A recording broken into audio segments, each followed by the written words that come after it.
and welcome to the Revolut Insider Podcast, where we take a look at all things Revolut from the inside out, one episode at a time. I'm your host, Alex Carril, and joining me today are product designers Margarida Botelho and Lorenzo Mengolini. Hi, Alex. Thanks for having us. Hello. Thank you so much for being here. And as product designers, what do you do specifically at Revolut? So that's a very good question that I get asked very often. So really our job, I think, is to make sure that our product and our apps are really simple to use and very delightful as well whenever possible. And more specifically, I work on the retail app, on our core features. So think cards, payments. Yeah, and I oversee product design for Revolut Business. So we'll be our B2B offering. And what led you into the world of product design in the first place and fintech specifically? Well, it was actually quite unexpected for me. I was really passionate about graphic design when I was younger, and I did study some sort of coding when I was at high school. I did a bunch of graphic design stuff, eventually did a course in Manchester here in the UK on graphic design, and I started my career through that. And then eventually I got passionate about user problems, thinking more about demographic, who we were sort of designing things for. And then eventually that sort of led me to the world of UX, UI, and gradually throughout the year I became a product designer. For me, I have to admit this whole thing is very alien because I was born and raised in the Azores Islands in the middle of the ocean with volcanoes and Cows. Yes. My dad's family has a dairy cow farm. My mom's an art teacher, so all of this is very foreign. But once we got internet at home, I started playing around with coding, and I had MySpace, a Tumblr. And so I never thought that this was a real job, that you could actually get paid to do this. But eventually, when I moved to Lisbon and found out that there's people that do this for a living, it all clicked and made sense. And for fintech specifically, it was a coincidence. I didn't know that I like it, but I've been here for 4.5 years, and I have to say that I really, really enjoy it. And it's a topic that is very dear to me. And, a lot of people, I think, don't realize that when we talk about product design, we're talking about building the financial features that people use when they log into the app. So what's something that you think the average person might not know about what it takes to design financial features? Well, that's a good question. Alex, what do you know about designing financial feature, being an average consumer, I guess? Yeah, I would say I'm an average Joe. I would say that you have to understand the customer really well in order to build something that they could use. And you had mentioned earlier making it simple and easy to use. So I think it's about finding a way to integrate tech in an easy to use way. Pretty much, yeah. I think that summarizes it. I think you need to go quite deep on how sort of things work and function through systems. Having a deep understanding of the underlying tech. Into understanding to build it, or how the person is going to use it. Well, both, but I was referring more to the understanding the technological aspect of it. But of course, we are building for customers, so how do they use it, and how we can simplify the technology for them to use it and feel effortless. A very good example of that is payments, for example. So the way that money moves from A to B varies a lot from country to country and all of the different country combinations. And as a product designer, our role is to, like you said, go really deep, understand how that works, and then do some magic and hide all of that complexity so that when users actually open the app, they see one screen and they have an estimate of when it's going to arrive, and it looks super simple. It almost looks effortless, but there's so much effort that goes into it. And that's the point, right, of making it look effortless. When you tap a couple of times, you can send this payment. Yes. And I would say that's true for all product design, by the way. I mean, that's a general core principle of product design, simplifying things for user. But I think when it comes to financial product, that aspect is very much at the core center. What's the design philosophy at Revolut, and how does that influence kind of everyday design decisions? We always put the user at the center. So design is a very, very important and a very public activity inside Revolut. We really want to make sure that the experience is wow. And then we believe that everything else comes from that. That if you are delighted by the experience, customers will experiment with other products that we have at Revolut. So user experience always at the center of everything we do. Couldn't agree more, actually. I think we really try to move rather quickly on the delivery and iterations and whatnot, and we try to take informed decision from business vision as well as data, I would say. Of course, there is the whole part of user research and things like that, but in generally, I think we're skewed towards data centricity and try to move quickly. And, and this reminds me of our philosophy, kind of this fail fast, learn fast. How does this idea kind of factor into product design? The speed at which we work really reflects that. We have weekly sprints, so every single week we do a presentation on our work, which is really, really fast for product design world. And that does two things. So it allows us to learn very quickly from our mistakes. So because we are just testing out hypotheses after hypotheses, but also it puts everyone in a very pragmatic mindset, which I really enjoy. So there's no time to overcomplicate, overthink. You just go with the decision that is the simplest, the one that has the least amount of assumptions, the most logical one. You put it out, you learn from that, and then you iterate. Makes sense. Can you share a product or a feature that you've worked on that you've been especially proud of during your time at Revolut? For me, has definitely been RB5, or that's at least the nickname we call Revolut Business 5, which is the 5th version of Revolut Business as a product. We were able to sort of deliver a complete redesign with a lot of features packed in it in a very short amount of time. And I think I'm especially proud just because, first of all, I've worked on it for a very extensive amount of time, thinking about this at least, and setting the direction, but also we were able to execute it with the entire department really, really quickly. So it was just a joy to see everyone coming together and caring so much about this. And Margarida, how about you? I've been here for 4.5 years, so I've worked on many, many different things. But I think one of the most impactful ones, especially because I did it very shortly after I joined and I was still a mid-level designer and I was, 26, really young. My favorite at that time was card personalization. So we worked on this feature where our customers can order physical cards and they can personalize it, so they can draw on it. And to me, that was a very, very fun project because right after we launched it, I would sit and look at the dashboards every day and I would see the number of personalized cards going up. And then once it reached 1 million, I was like, yes, that's fantastic. And also, of course, it's really great to go outside into the real world and see people with their customized card. And I'm like, I did that. That's really fun. There's been a number of other products that I worked on that I really enjoyed. I think Bizum in Spain, Blick in Poland. To bring delight into banking, for me is really exciting because traditionally it's quite a boring, it's quite a boring area. And for me, for example, I lived in Germany a few years ago, and I remember vividly when I discovered TaxFix, which is this app where you can file your taxes. And they make it super fun because you just basically answer some questions. I remember being in the bathtub answering some questions, and then all taxes. of us about taxes. Great way to do your taxes. And then all of a sudden they say, you can receive up to 1,000 euros. And I was like, oh my God, this is the best thing ever. That's the magic of a product designer. So when you can take this really boring thing like filing your taxes and you flip it around and you make it into actually a delightful experience. I'm not just ordering my card. I'm ordering a card that is mine and that I drew on. Yeah, I'm ordering my card. I'm ordering my favorite card. Like, this is great. Also in payments, I think it's a really good example. You can just send money to someone and that's a transaction, right? But with our payments, you can send gifts, you can send reactions. Yeah, you I was can going to make a say little chat, joke. right? You worked on chat as well. So we really care about these wow moments. For me, that brings me a lot of joy. If I can make people's lives easier and bring a little bit of joy to their day, I think it's fantastic. I think that's a great approach to the work that you're doing. When you know that you're making a difference, even if it's a little smile from a friend sending a GIF to someone else. Definitely. Yeah. How early do product designers get involved with new features? From the very beginning, I was combining product and design to be at the center of everything we do.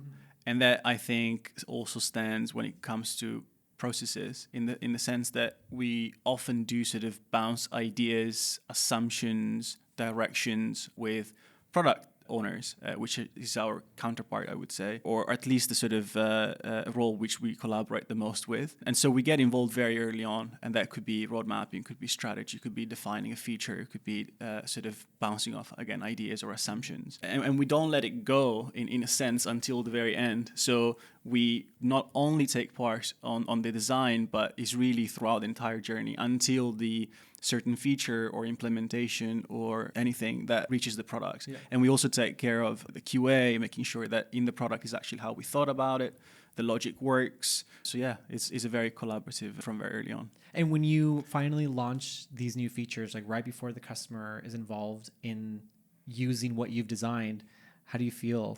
Product designers never have peace. This is this is something Join today. No, because of the nature of the work, right? You're always iterating on top of your work. You're always looking and scanning for the flaws so that you can improve it. It's 99% of seeing flaws and attacking them, and then it's 3 seconds of it's live, but then it goes back to scanning for flaws of your own designs, of your own solutions. Yeah, it's quite fascinating sort of process. And can you talk me through a typical design process, like from ideation until this launch? I think I can start with the ideation part, and that's something that I particularly love about Revolut, is that it doesn't matter at all where the idea comes from. If it's a good idea, we'll build it. It doesn't matter if it comes from the CEO, if it comes from user feedback, if it comes from a junior designer. If it's good, we'll build it and we'll allocate the resources for that. The levels, the different sort of course, seniorities and levels that are usually within the organization, they feel quite definitely like you can reach anyone, you can do anything, propose anything. So yeah, very empowering. I think when you have that open culture, I think it also inspires the actual creative aspect of it, because there aren't any limits when you can involve everyone in the organization, right? And I think Revolut is also very fearless in that sense. No one's afraid to do something differently or to do something that has never been done before. Being fearless and being that disruptor is really what we're all about. So yeah, and it's a lot of fun. How do you think collaboration as a product designer at Revolut is different from maybe a different company?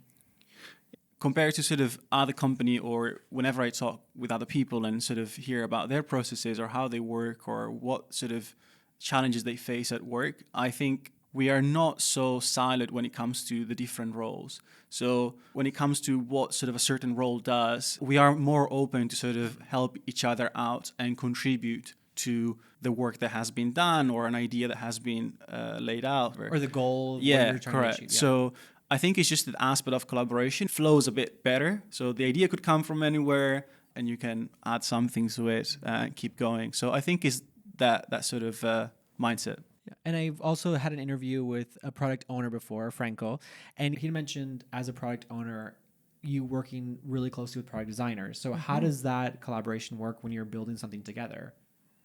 I think that's super important. I always love to see product designer, product owner duos that work really, really well. And I especially like to see when they are side to side discussing things on the same level. There is overlap between the two roles, right? So it's normal that we tend to collaborate with them more often than with other roles. But I also would want to bring it back to the fact that, I mean, we are talking about product owners, but the same is true for engineers, right? Or data analysts or any other role in the company. So when it comes to maybe the phase after designing and when it comes to building, we have that same spirit of collaboration with engineers. Of course, we don't end up picking up their work and as much. So, it's a bit more difficult. But even throughout the process, maybe there are ideas, maybe there are things that might not work as you expected, and so you kind of collaborate on what could be the solution, what actually is feasible. So again, the same principle applies to multiple interaction, I'd say. I think being a product designer is all about asking the right questions, and you have to go to data analysts and ask the right questions. You have to go to product owners and engineers and to legal and compliance and ask the right questions. We receive a lot of inputs from a lot of different roles, and our job really is to process that and then translate it into a user experience that is friendly. So I think collaboration is key. And when you're talking about asking the right questions, for each of you, what is the number one question that you ask yourself when building a product? why do we need to spend time on this? Exactly. Maybe is the question that comes up the most frequently, right? Because you only have a certain amount of capacity, a certain amount of time, and what's really important is to define what actually makes it and what doesn't. So when you think about roadmap, what is the team is going to focus on? Why is this a top priority? Same as asking the right question. There are also so many things that are coming at you, the ideas and stuff. What do we need to do first and why? My design process is very much about subtraction rather than addition. I think it's very easy to add things. The magic really is to know just how much to add to have a lot of impact, but still not have an app that is completely bloated. With my team, I'm always like, what can we remove? We have 3 sentences. Can it be 1? We have 3 steps. Can it be 2? How can we make it simpler? What if we remove the ability to personalize cards? That would be sad. Well, and then we're going to take a quick break. And when we come back, I want to ask you what it's like to design for a global app that has 50 million customers around the world. We'll be right back with more Insider Views. This episode of the Revolut Insider Podcast is brought to you by Revolut. Thank you to the 50 million customers who have joined us on this journey to change the way the world does money. And if you want to join the revolution, come be part of the future of finance. Check out our open careers at revolut.com/careers. And we're back on the Revolut Insider Podcast here with product designers Margarida, Botelho, Hello, hello. and Lorenzo Mengolini. Hello again. As you know, Revolut is changing the way that people do money. So how do you approach this responsibility and the impact when designing? It's a very big responsibility. I think money can very often be a very sensitive topic. And it's also a really important aspect of our customers' daily lives. So it's a huge responsibility to handle that in a way that is respectful to that, right?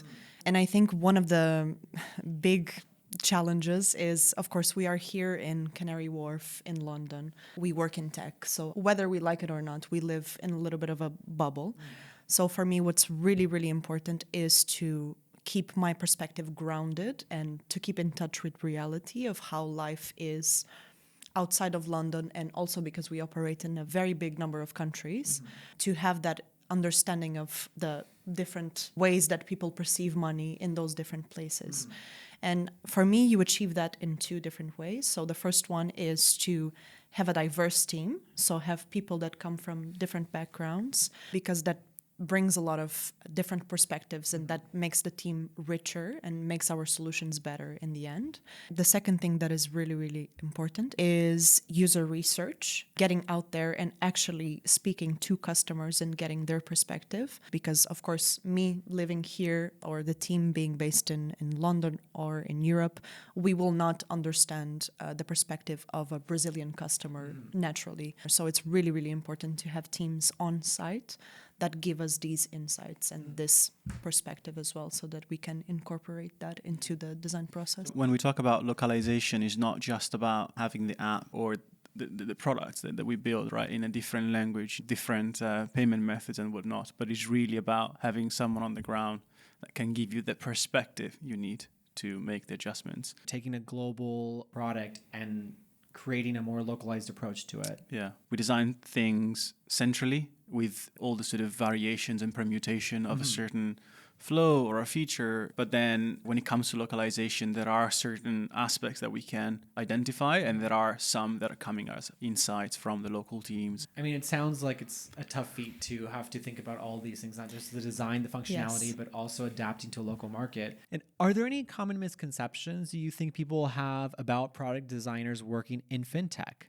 I think the misconception here is that if you are a product designer, you need to have a specific skill set in order to apply within the fintech industry. Of course, you're going to develop different skill sets, but I don't want to make it sound like you need specific skills in order to enter or to apply. Like there's a barrier to entry before correct, you get into fintech. Correct. I don't agree with that, basically. On the other hand, I think there are skill sets that are required for different sort of organizations. Personally, I don't think Revolut is for everybody. And I've been pretty honest about this one. I think we require a lot of different skills and attributes that are quite unique to find and hard to find. We expect people to perform in a certain way and to give the 100%. And so that does not fit well with everybody, and that's completely fine. So I think the conversation should be turned around skills for what you're trying to apply in terms of organization and what the organization requires, rather than which industry, which I don't believe to be as relevant. So now that brings me to the next question: is what skills do you think product designers need to work at Revolut? For me, I look mainly for three things. Of course, this is on top of you being a good designer. A great designer. A great designer, yes. So you have a great portfolio. On top of that, what I really look for is excellent communication skills. Here at Revolut, being a product designer is not just about doing flows on Figma. It's very much about going to other people, getting their buy-in, being able to communicate your ideas clearly. If someone can explain to me really complex things in 2 sentences, I'm like, yes, let's go. Because you're going to be communicating all day, every day. And I think that's really important to succeed here at Revolut. Second thing is pragmatism. So I'm looking for a very pragmatic mind. We have a very fast design pace, so you need to be on that pragmatic mindset of making decisions fast, iterating fast, and being confident about them. And last but not least, ambition. I want to see that people are hungry and that they want to have impact. Revolut is a fantastic place if you want to create products that millions of people will use and you want to have that impact, you want to have that visibility of your work. You need to want it, and I need to see in you that hunger. I think that's the key, right? You can have ambition, but you have to kind of show it. Show me that you want it. What about you, Lorenzo? I'm completely aligned. Definitely, we expect those design skills to be very deep. Like, you need to be able to produce work, which is great. But then there are a bunch of attributes that we expect, such as, being motivated or being able to sustain the pace and things like that. I think that's more about the attributes of a certain person rather than the skill set. So it's really much about a combination. And now turning it back to you two, what are you most excited about when it comes to new trends in the industry? Well, I think there's an obvious candidate for this question. Which I think is AI. Yes. Yeah, I mean, clearly the elephant in the room here. The whole industry, not just us within Revolut, us as product designer, everyone is really looking at this new technology, right? And trying to think about what changes will bring, how will impact the way we work. That's very much true for me as well. I'm constantly trying to not only keep up with what comes out, just to understand how it could be beneficial to the work that we do, but in general, the general trend, how people feel about it, and is one of the most impactful technologies of last few decades. And we just need to understand how to use it so that we can make better product, better experiences, better life for everyone, while at the same time minimizing the toll it has on the roles and positions out there. Maybe I'm naive, but I have a very optimistic view on it. It helps me do my job so much better. Like, it helps me every day. So I really, really enjoy it. And I cannot wait to be freed, especially from the very operational tasks that I hate doing, like documentation, for example. If we can have AI 100%. just take care of that low impact tasks, I would be really happy, so that we can then step back and actually do the thinking and going deep into problems and not spend time doing like the admin work, let's say. Exactly. Yeah. Be Exactly. focused more on being The more creative tedious. or- Yeah, which is a big part of being a product designer, is yeah. making sure you have proper documentation, that everything that you do is organized. Yeah, there's definitely challenges that will come to For it, sure. and we'll need to adapt and change a lot of things, but I tend to have a very optimistic outlook It's on it. It's a good approach, I think. Yeah. And for the future generation of product designers, what advice do you have for them? One thing that I really struggled in the beginning was ego. I think when I learned how to detach myself from my work, the feedback that people gave me worked much better, because then I understood, okay, everyone's trying to build a fantastic product. This feedback that they're giving you goes towards that goal of building something that is fantastic. So just take it, iterate, and go. Don't take it personally, ever. I think that would have made my life easier. So for young designers, I would say detach from your work. It's not about you. It's about building great things. Just focus on that. And what about for younger Margarida and younger Lorenzo? What would you have told your younger selves when you were just starting out in your career? Enjoy the ride and be patient. Things sort of come your way, but they take more than we hope for or more that we want to admit they will take. So try to get content by the fact that you're doing the best you can. I think not wanting things too quickly. To trust the process. And live in the now, right? Yeah, just enjoy it. For me, it would be to be even more ambitious and to be even more delusional. A little delusion is good. It's great. I think if you're able to dream big, great things can happen. And I think that's the right way to achieve big things. It's to be really, really ambitious.